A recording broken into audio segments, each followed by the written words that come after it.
Buenas noches, gracias por acompañarnos.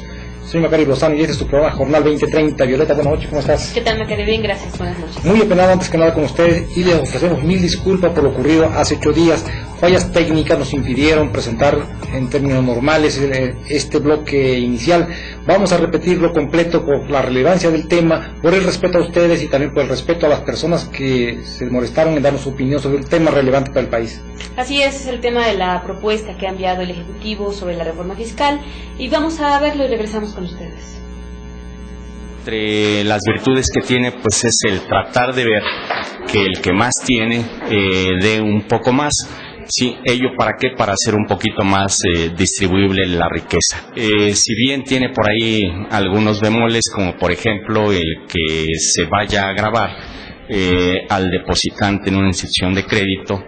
¿Por qué? Porque ello puede ahuyentar y puede traer alguna consecuencia desde el punto de vista de las propias instituciones de crédito. A las nóminas, al no ser deducibles, los empresarios tienen dos opciones, o una de dos: reducir el número de personal que tienen, o en su defecto contratar vía outsourcing a sus trabajadores. No va a afectar en sí al empleo, pero lo que sí va a afectar es a los empleados, a los obreros. ¿Por qué?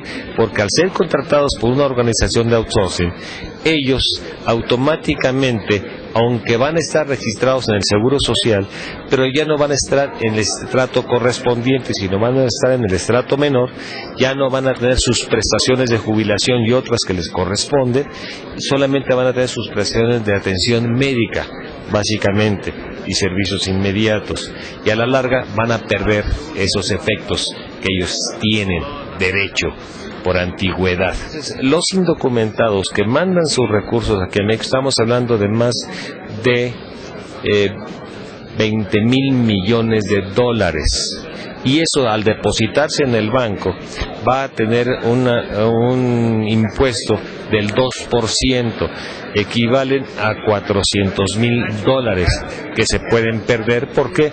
Porque las gentes ya no van a mandar su dinero, los indocumentados, sino lo que van a hacer es, van a agarrar tarjetas de débito en Estados Unidos y les van a dar una tarjeta aquí a sus parientes para que dispongan de ellos en cajas, en cajeros. Entonces ya no va a haber el dinero aquí en México, sino va a estar en Estados Unidos.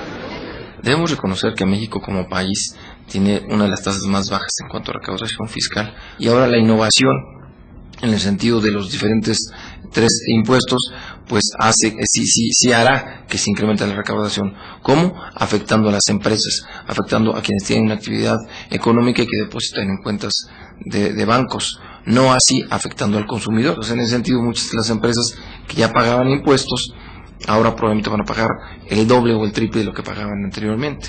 Entonces, ¿cuál es la ventaja? Que el país va a recaudar más, que México va a recaudar más. ¿Cuál es la desventaja? Que le pega al sector empresarial. No pagan al 100% los impuestos de las empresas grandes, medianas y por supuesto pequeñas, ¿no? Entonces yo siento que el grave problema es la mala recaudación, porque leyes ya no se requiere, otra reforma pues ya no se requiere tanto. Creo que ya tenemos leyes en donde podemos agarrarnos para cobrarles impuestos a toda la gente, ¿no? Creo que en primer término, cuando se habla de una reforma fiscal, es entendible que en muchos casos debe mantenerse subsidios para que las empresas subsistan. Sin embargo, cuando vemos que son reformas que afectan a lo que significa el equilibrio en cuanto a la necesidad de empleo que tenemos en el país, y que muchas empresas pueden considerar que les afecten en sus intereses económicos, seguramente va a ser en detrimento de la generación de empleos que tanto ha ofrecido el presidente de la República. La única desventaja que yo le encuentro en este momento es de que no estamos en presencia de una verdadera reforma fiscal integral.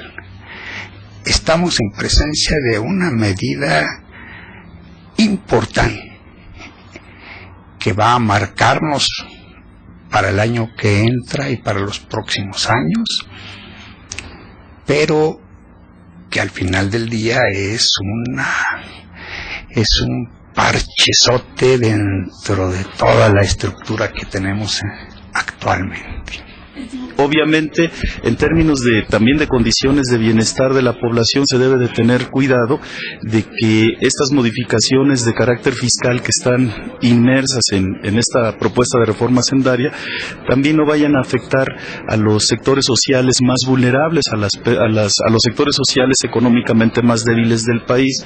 Claro, eso le deberían de preguntar a los empresarios. Uno solo no está de acuerdo.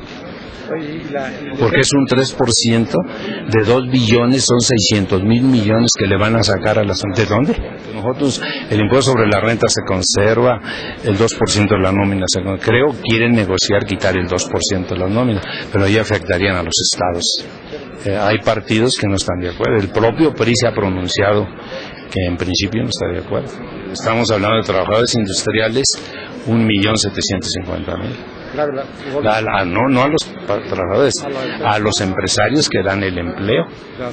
Hay otras formas de poder sacar impuestos, mejorar la recaudación. Eso de los 20,000 pesos pues va para los trabajadores informales, ¿no?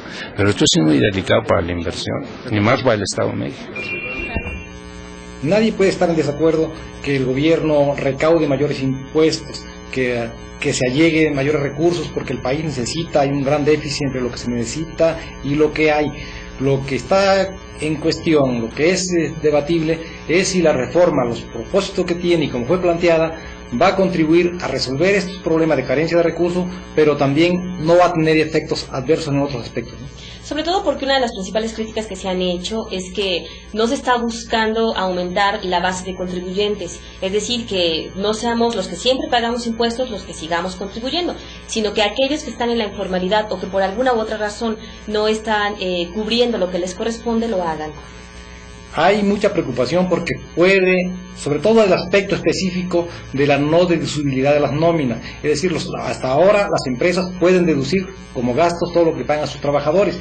A partir de la reforma ya no lo van a poder hacer y esto puede desalentar el empleo porque las empresas no les va a interesar tener trabajadores, siendo que ya no van a poder descontar para efectos de pago de impuestos.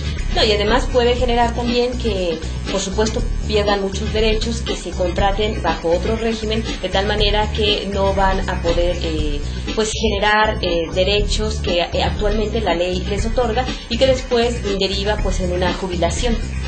La reforma debe buscar, en primer lugar, desde luego la equidad contributiva, que todos paguen los que deben de pagar, pero todos, no nada más los que están cautivos, los que ya no necesitan andarles sacando más porque ya aportan, por una parte. Por la otra también debe buscar condiciones que generen competitividad, que estimulen la generación de empleo, la producción y todo lo que necesita el país para salir adelante. No puede ser una reforma meramente recaudatoria, por mucho que se necesite también recaudar, ¿no? Sí, y algo muy criticable también ha sido esta disposición de que aquellos depósitos mensuales de 20,000 pesos van a ser grabados con un 2%, que de antemano parece que va directo a la informalidad, pero ya se ha advertido que las remesas que llegan de las personas que están en el extranjero también se van a ver afectadas y entonces esos dineros que están llegando pues ya van a dejar de enviarse, ¿no? Los diputados federales tienen una gran responsabilidad, tienen que actuar con mucha prudencia, con mucha mesura, reflexionando mucho los alcances, pero también los efectos adversos que puede tener este tipo de modificaciones que está proponiendo el gobierno federal,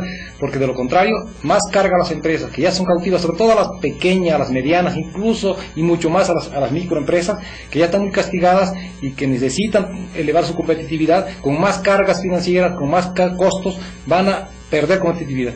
Sí, se endurecen las medidas, pero no como debiera, ¿no? Nosotros quisiéramos ver que aquellos que no están pagando impuestos en estos momentos lo hagan, que se aumente la base de contribuyentes, que es algo que siempre se ha mencionado, que todo el mundo sabe que se tiene que hacer. Y en esta propuesta de reforma, pues no se está haciendo un gran esfuerzo. La posibilidad de que los estados incluso puedan cobrar impuestos, no son impuestos nuevos, es algo que ya se está cobrando la federación y que las entidades podrán cobrar, pero va a ser adicional, es decir, nosotros vamos a pagar más.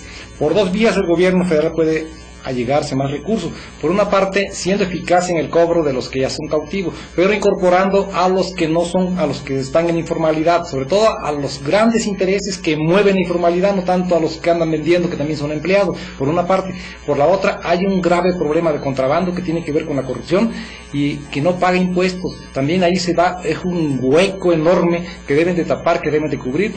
Yo creo que por ahí deben buscarlo, ¿no? Y otra cuestión es que los municipios también sean más eficientes. Si los municipios no tuvieran tan baja recaudación en agua, en predial, pues no estaríamos como estamos, ¿no? Solamente están estirando la mano en muchas ocasiones. La existencia, por ejemplo, de los organismos autónomos de agua, que se convierten en cacicazgos, que no contribuyen. Nada de esto ayuda, se tienen que hacer muchas modificaciones de fondo, y la propuesta que se está enviando al Poder Legislativo pues parece que no. Una de las cosas que también llama la atención es el hecho de que no se está atacando lo que se conoce como régimen fiscal consolidado, que tiene que ver con las empresas que son de un mismo dueño, pierden una y ganan otra, a veces incluso estas pérdidas son inducidas para no pagar impuestos, y eso parece que no está combatiendo. Sí, la principal acusación es que esto va a los de siempre, a las clases medias sobre todo, que somos las que sobrellevamos ese peso, y que aquellos grandes consorcios, aquellas grandes empresas no se van a ver muy afectadas. Pero bueno, este tema va a dar para mucho más, nosotros vamos a seguir de cerca, por ahora vamos a un corte y volvemos.